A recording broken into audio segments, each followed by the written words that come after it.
when the call for research came. Design was challenged to show what it could do to materials research. And now, 5 years down the road, we actually can say, yes, if you involve design in the right way, your materials research will get better. It will get to the market in an easier way. I think the main achievement is the fact that we've brought these two groups of people together who wouldn't necessarily talk. Of course, the materials aren't on the market yet. It doesn't go that fast, even if we want it. Having lead-free piezo materials, transparent roll-to-roll printed OLEDs, the addition of the color effects, I think a lot of good science has been done. It was very interesting, very intense, also a bit stressful because of the different mindset and way of thinking.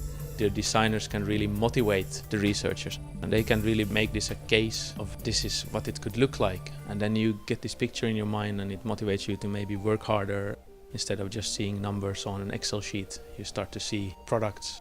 Getting exposed to people who work and think in a completely different way was very useful for me. Designers are really totally different class of people than materials researchers. Communication is sometimes a bit difficult, but both sides learned a lot how to explain things in such a way that they understand what we can offer and especially also what we cannot. That was the crucial point.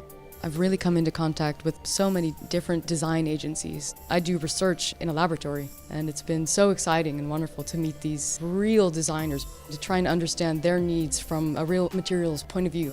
It was very important for Host Center to learn what people really appreciate about OLED technology. We used to look at it from a very technological point of view. Now you start the other way around. We then got a lot of feedback about what would be desirable, and many of those we realized were not on our agenda, and they are now.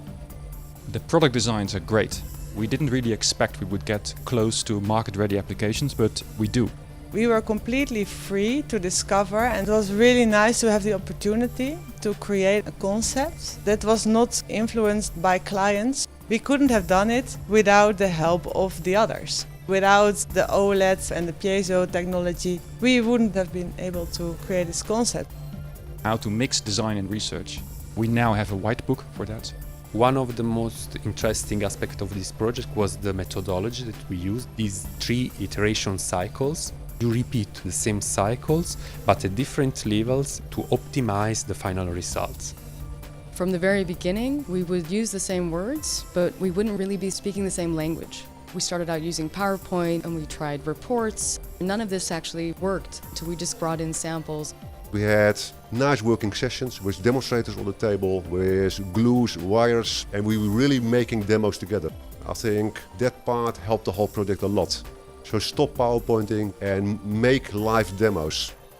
It's very important to align the different stream of research because material scientists have different timing for their activity that are not perfectly aligned with designer and vice versa. So it's important to understand what are the different timing. Sometimes need a bit of friction to get ahead. As long as you manage it well and you build also a social structure that keeps people together, you can actually clash within the workshops and you can really get going.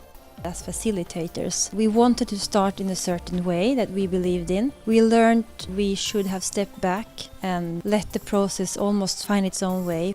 I strongly believe that at the beginning people need to know each other in a very natural way. Give them the human time in order to get in touch with each other.